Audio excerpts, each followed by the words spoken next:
शलोम, शलोम, शलोम। प्रभु यीशु मसीह नासरी के नाम में। जैसे आज हनुका का तीसरा दिन है, अर्थात प्रकाश के पर्व का तीसरा दिन। इन सब बातों को कैसे पहचानते हैं? और मनुष्य का ये स्वभाव है कि वो सब बातों को पहचाने, जाने और बहुत गहरे अर्थ जानना चाहता है। मनुष्य उसकी आत्मा में रहता है, उसके मन में रहता है। तो बहुत सी ऐसी बातें हैं जो हमें मालूम होनी चाहिए।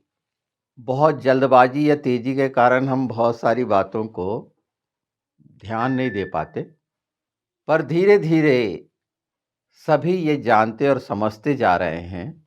पवित्र शास्त्र में प्रत्येक घटनाएं और उससे जुड़ी हुई बातें कितनी महत्वपूर्ण हैं और सच हैं और कितने गंभीर अर्थ हैं। तो क्रूस प्याला है, किस बात को दिखाता है?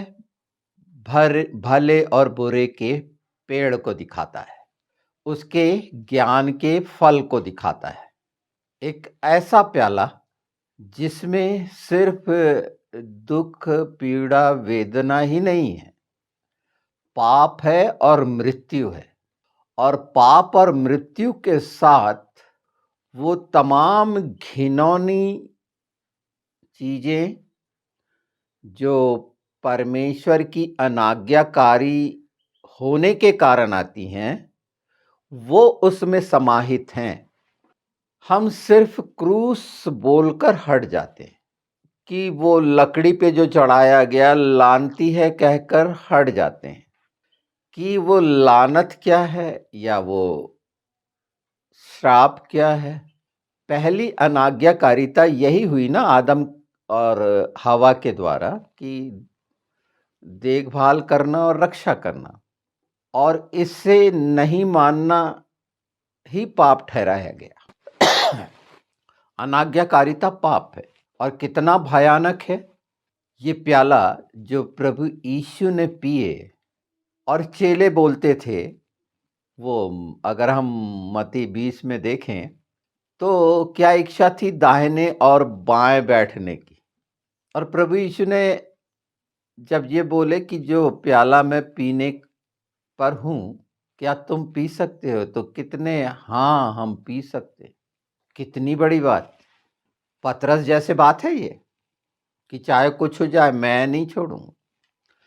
कितनी गंभीरता है ये भले और बुरे के ज्ञान के पेड़ को, के फल को हर दिन हम अपनी आंखों से देखते हैं, उस क्रूस को। और वो क्रूस को लटकाए फिरते भी हैं। उसका संदर्भ क्या है? कि सिर्फ हमारा प्रभु यीशु मरा उसके ऊपर और तीसरे दिन जीवित हुआ, यही इतना सा ही? ये क्यों याद नहीं रहता कि वो जो क्रूस है वो भले और बुरे के ज्ञान के फल का प्रमाण है कि उससे खत्म किया गया। और खत्म कैसे किया गया? उसकी समाप्ति हो चुकी। इस समझ को जो जानते हैं और क्रूस को धारण करते हैं, उसका मतलब ही ये होता है कि उन्हें वो समझ मिल गई है, अब उनके अंदर जीवन का वृक्ष है। दुष्ट को वो दिखाते हैं कि ये पाप तेरे घिनौने हम जानते हैं। एक बेटे का कर्तव्य प्रभु यीशु ने कितनी खूबसूरती से इस पृथ्वी पर निभाए। अगर इसको बहुत ही शांत होकर पवित्र आत्मा की मदद से पहचानने की कोशिश करेंगे तो पूरी पहचान सामने आ जाएगी, जहां प्रभु यीशु लोगों का जवाब एक बेटे की तरह देते हैं तो परमेश्वर की, पिता की महिमा करते हैं, जबकि वो स्वयं परमेश्वर है। उन्हें मालूम है। प्रभु यीशु ने कहा ना कि मनुष्य के पुत्र को तुम जैसा जाते हुए देखते हो वैसा आते हुए भी देखोगे। ये समय और सब चीज निर्धारित क्यों बोले? जब अपने तरफ से वो बता रहे होते हैं, एक स्वर्गीय अधिकार जो वो रखते हैं, उसके तहत जब बता रहे होते हैं तो अपनी पूरी सक्षमता, पूरी अधीनता में सब बातें हैं जानता हूं, ये कह रहे होते हैं। पर जब मनुष्य पूछते हैं तो एक बेटे का दायित्व इस पृथ्वी पर निभाकर हमें ये सिखा गए हैं कि जो स्वर्गीय पिता है उसके साथ हमारा आचरण कैसा होना चाहिए। क्या स्वर्गीय पिता परमेश्वर और स्वर्गीय प्रभु यीशु अलग अलग हैं? नहीं, प्रभु यीशु ही स्वर्गीय पिता हैं। पर जब ये बात समझ में आ जाएगी तो जैसे प्रभु यीशु ने इस पृथ्वी पर एक बेटा बनकर परमेश्वर का पिता का आदर किए, वो हमें आ जाएगा वो समझ, और ये सब बातें जो अनभिज्ञ हैं समझ जाएंगे। पवित्र आत्मा इन्हीं बातों को तो सिखाने समझाने के लिए भेजे गए। मैं जाता हूं बोले और भेजूंगा, पर उनने कहे विनती करूंगा पिता से और तुम्हारे लिए एक सहायक होगा। पर दूसरी बात कह दिए कि वो मेरे में से लेकर बताएगा, मेरे से अलग कोई बात नहीं कहेगा। वो कहने का मतलब कौन सी बात होगी? पिता की ही बात होगी। जो भेजेगा वो मैं ही होऊंगा, क्योंकि इस पृथ्वी पर तुम जो मुझे देख रहे हो, तुम आत्मा को नहीं देख सकते और तुम फर्क निकालते हो। पवित्र आत्मा इन हिस्सों को इसलिए आपके सामने रख रहे हैं कि प्रत्येक पद को जब हम वचन के पढ़ते हैं तो पिता को साथ रख के देखें। हमारा दायित्व जो बनता है पवित्र आत्मा के साथ वो कार्यों को पूरा करना। याकूब और यूहन्ना ने तो बोल दिए थे, जो उसका भाई था, कि हाँ हम पीने को हैं। आज क्या हम वो प्याला जो हमारे लिए पिया गया और हम वो प्याला पीते हैं जो प्रभु यीशु के लहू का है, क्या अर्थ रखता है? प्रभु यीशु ने वो सारा कुछ पी लिया, ले लिया और अपनी पवित्रता हमारे लिए बहा दी कि हम प्रभु यीशु के लहू को लें और जीवन का वृक्ष बन जाएं। भले और बुरे के ज्ञान के पेड़ का जो फल है उससे छुटकारा पालें। क्रूस की ये सच्चाई, क्रूस जो प्याला है, उसको अगर हम समझते हैं तो इस पृथ्वी पर परमेश्वर की इच्छा पूरी करना, उसका आज्ञाकारी होना और उसकी समझ जब हमें होगी तो हम भी प्याला पीने वाले होंगे। आज बहुत आसानी से बोलते हैं ना कि प्रार्थनाओं का भार क्या है। ये इनके गहरे अर्थ शुरू से पवित्र आत्मा ये बताते आ रहे हैं कि पेड़, लकड़ी एक्स को दिखाती है, एक ही बात को दिखाती है। पेड़ के लिए भी वो इस्तेमाल होता है और लकड़ी के लिए भी वही इस्तेमाल होता है। क्यों होता है उसके जवाब आपको मिल रहे हैं। आप समय को जानना चाहते हैं, जैसे हमने शुरू करे थे, तो आज जब मैं ये रिकॉर्डिंग कर रहा हूं 28 तारीख है दिसंबर माह की और 27 किस्लेव है। ये क्यों बोल रहा हूं, ये कैसे आ गया? तो आज ही के दिन 27 किस्लेव को 40 दिन और 40 रात पूरे हुए थे। अर्थात आज जो हम शाम तक देखेंगे, सूरज डूबने के पहले तक, और बारिश बंद हो गई थी। यहां से आप लगा सकते हैं उस समय को 1656 गिना गया। आदम का इस पृथ्वी पर आने के बाद का 1656वां दिन था वो, जिस दिन वर्ष हाँ, ऐसी गलतियां मेरे से बहुत होती तो इस पर ध्यान नहीं देंगे, कई बार हो जाते हैं रेफरेंस के, पर आप जानते हैं कि बाइबल में वो चीज़ पाई जाती, बाइबल से अलग नहीं है। और कई बार ऐसा होता है कि जब मैं एक बार सुन रहा था कि वो इस कार का, आपके पास वीडियो आया होगा, इस कार में वो लिया के पुत्र, मतलब याकूब के पुत्र की बात कर रहा हूँ, जिसमें समय को पहचानने का पवित्र आत्मा के द्वारा आपके सामने बहुत एक खूबसूरत बात रखी है कि वो समझ आज हम पवित्र आत्मा के द्वारा पाते हैं। तो उसमें मैं 27 योद्धा बोल दिया था, जबकि वो 87,000 थे, 87,000। तो कई कई चीज़ों मैं इसलिए मैं जानता हूँ कि कई चीज़ें जब मैं सुन रहा होता हूँ तो कुछ चीज़ें छूट जाती हैं, रह जाती हैं, पर असली मकसद पवित्र आत्मा के साथ उन बातों को जानने का है। जैसे आज तीसरा दिन है, आज शाम से चौथा दिन चालू हो जाएगा हनुका का।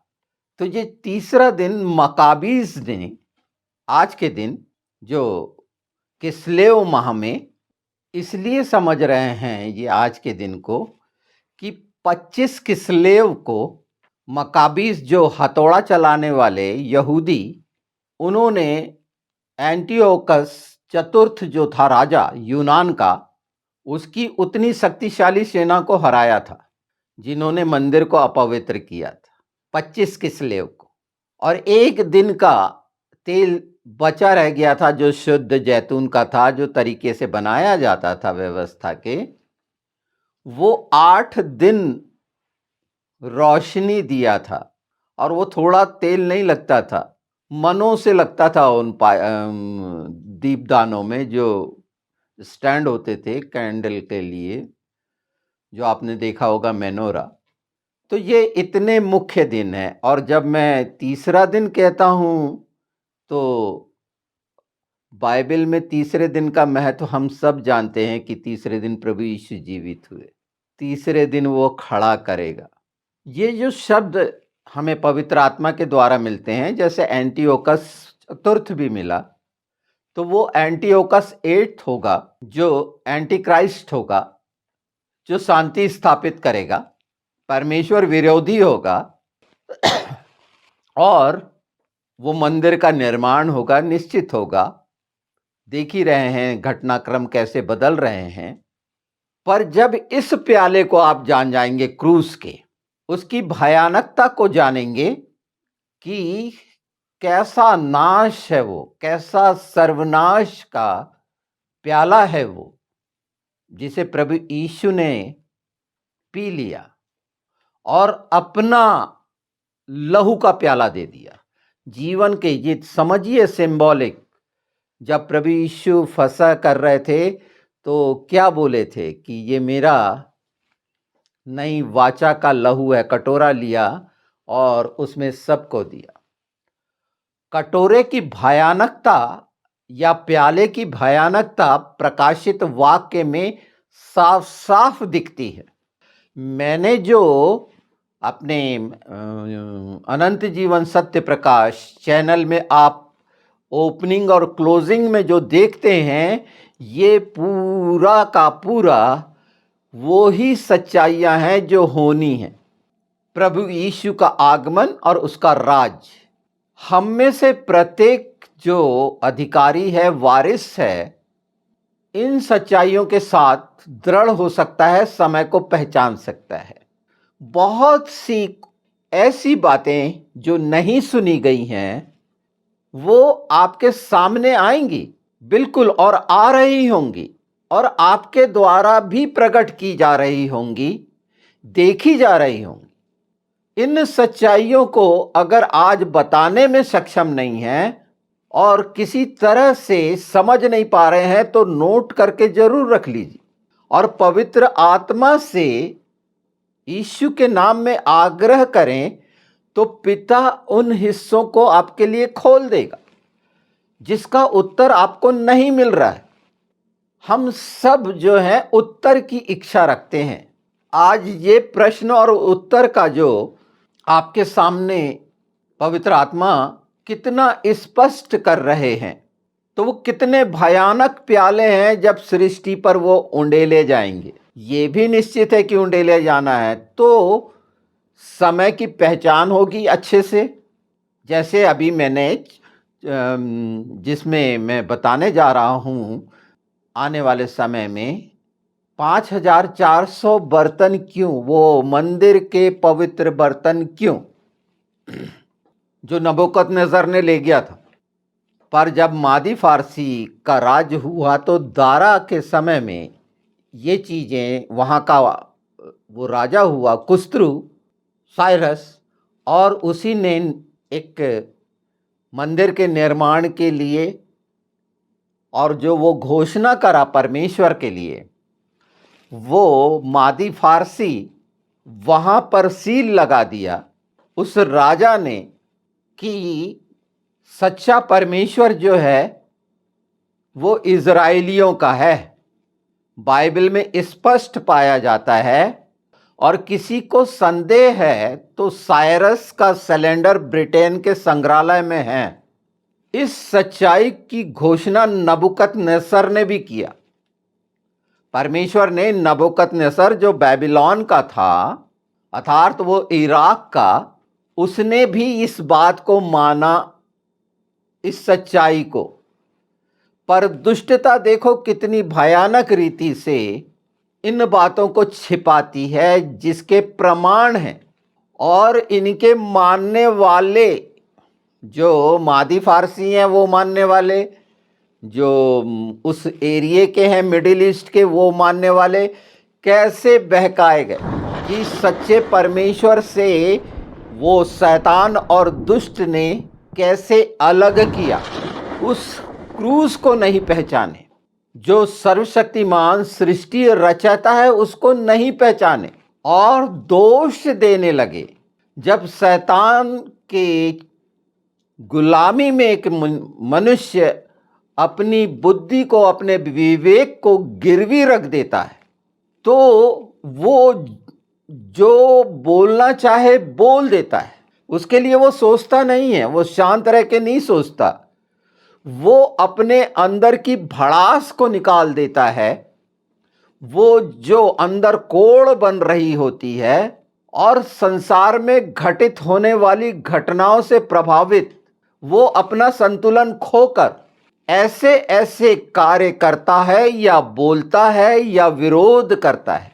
आज जो हम क्रूस जो वो प्याला है समझ रहे हैं, तो क्रूस पहनने वाले भी समझेंगे कि जो उनने सामने रखा है वो क्या उसके अनुसार जीवन यापन कर रहे हैं या उस पर विजयी होकर, या जिसे पहने हैं भले बुरे के ज्ञान के पेड़ को उसका प्रदर्शन कर रहे हैं। हो सकता है ये कई बातें समझ में ना आए, पर सच्चाई ये है। मैंने वो बिंदु और मात्रा समय को पहचानने के लिए रखी हैं कि अंतिम समय में जब इस तरह की बातें आपके पास आएं और पवित्र आत्मा आपको इस्तेमाल करने के लिए आगे बढ़ाए, तो ये सहारा बने बाइबल की सच्चाइयाँ, और इससे भी आगे हर बात को आप जानने पाएं कि आने वाले लोगों के लिए वो सुसमाचार जो परमेश्वर की सामर्थ और प्रकाश से भरपूर है, आप अंधेरे को दूर करने वाले यीशु के नाम में पवित्र आत्मा के साथ परमेश्वर की स्तुति महिमा करने वाले, उसको प्रसन्न करने वाले बन जाएं। कितना सुंदर आश्वासन दिए, कितना अच्छा आश्वासन बोलेंगे, मैं कह रहा पक्की बात। जो कान सुनने के लिए, सबके कान सुनने के लिए बड़े तैयार रहते हैं, लोगों के कान खड़े हो जाते हैं कि ऐसा वाला प्रस्ताव मेरे सामने आए। यीशु ने कहे जहां मैं हूं वहां तुम भी रहो। बिल्कुल, ये परमिशन मिल गई। जब हम किसी के साथ रहना चाहते हैं जो हमें बहुत अच्छा लगता है, तो उसकी परमिशन की आवश्यकता होती, पर वो रखेगा कि नहीं रखेगा क्या पता। पर यहाँ तो परमेश्वर बोल रहा है जहाँ मैं हूँ वहाँ तुम रहो, क्योंकि वहाँ वो परमेश्वर है, ये याद रखिए, है ना, जो हमारा, जिसे हम सांसारिक मानसिकता से अपना महान महायाजक देखते हैं, क्योंकि हमारा सोचने देखने का नज़रिया शरीर का होने के कारण, पर वो हमारा बिचौलिया बना, हमारा हमेशा का महायाजक, जो हमारे निवेदन विनती, जो हमारी मानसिकता में आ गया है। पर प्रभु यीशु ने बोले मेरे बाप से मांगोगे तो मेरे नाम से वो तुम्हारे लिए कर देगा। तो ये इतनी सुंदर पहचान, और जहाँ मैं हूँ वहाँ तुम रहो, तुम भी रहो। तुम रहना चाहते हो तो तुम कब रहोगे।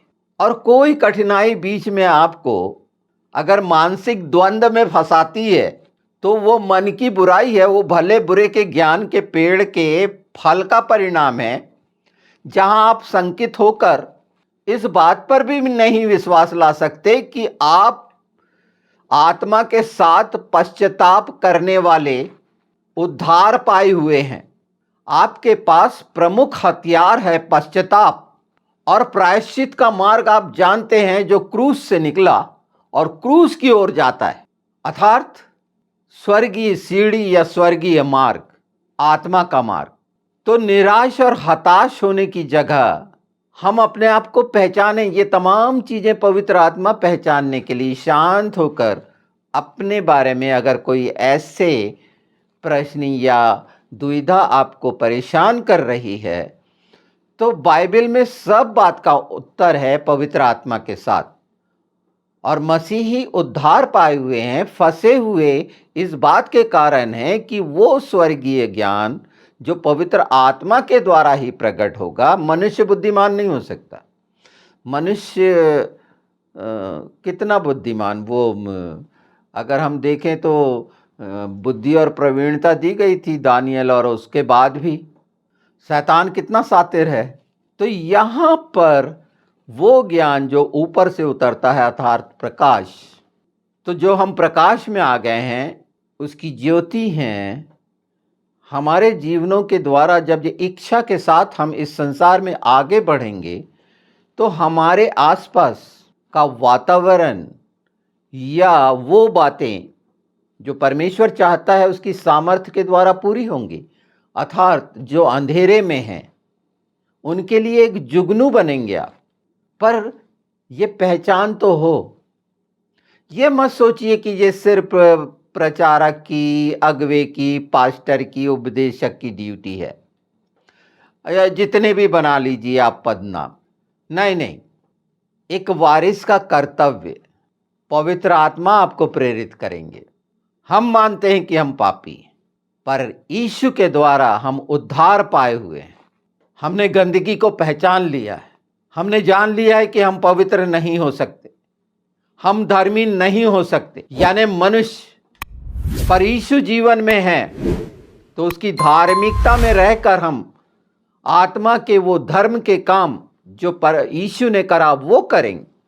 उसके साथ हम पवित्र हैं, यीशु के नाम में पवित्र हो जाएं, यीशु का नाम बिल्कुल, पर उसको जगह ही ना दें, अपना इनकार ही ना करें, और वो भले और बुरे का ज्ञान को लटकाए फिरें।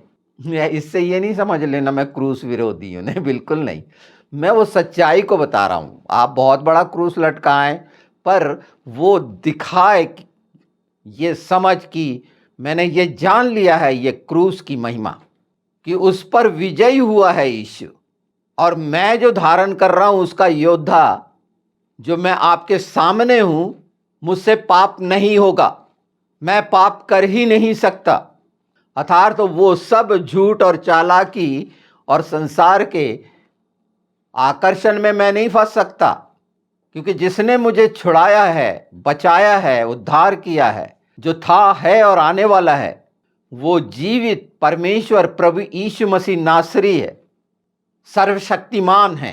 प्रकाशित वाक्य में नामों का और उसकी महानता का, कि सिर्फ सारी सृष्टि में वो ही महान है जिसने हमारा उद्धार कर दिया, जीवन दे दिया, नरक से बचा लिया, उस पर जयवंत होकर हमें दिखा दिया, और जयवंत होने के लिए अपना लहू दे दिया कि जो कोई उस पर विश्वास करे।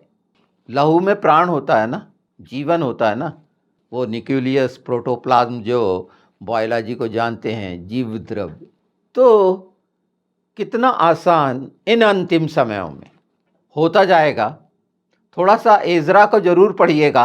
उसे पढ़ना इसलिए ज़रूरी है कि आज के समय को जो पहचानना है, तो हमारे पास सामने ऐसे कैरेक्टर हैं जो परमेश्वर ने रखे हैं, और उनसे कैसे संबंधित है ये, और ये सब जो सामने आ रहा है इतना स्पष्ट क्यों है कि कोई भी बात छिपी नहीं है। परमेश्वर ने साफ कहे हैं कि मैं तुमसे कोई भी चीज नहीं छिपाऊंगा, गुप्त नहीं रखूंगा। अब्राहम को बोले क्या मैं इससे गुप्त रखूं जो सदोम और अमोरा को नाश किया जाना था। तो ये अंतिम समय जो नाश का आना है, जो आग से फैसला होना है, तो उसके पहले इन सारी बातों को हम बहुत अच्छे से जान और समझ सकते हैं और चिंता मुक्त हो सकते हैं कि हम उसके साथ हैं। हमेशा वो आएगा, पर हम जाने में सक्षम नहीं हैं, वो हमें ले जा लेगा, हम उसके साथ हमेशा वास करेंगे। तो प्यालों की खूबसूरती भी देखिए कि कितने जहर से भरे हुए प्याले हैं। बाप वो झाग वाला प्याला इन्हीं को पिलाना है। कितना भयानक है वो प्याला, पवित्र शास्त्र में आपको मिल जाएगा।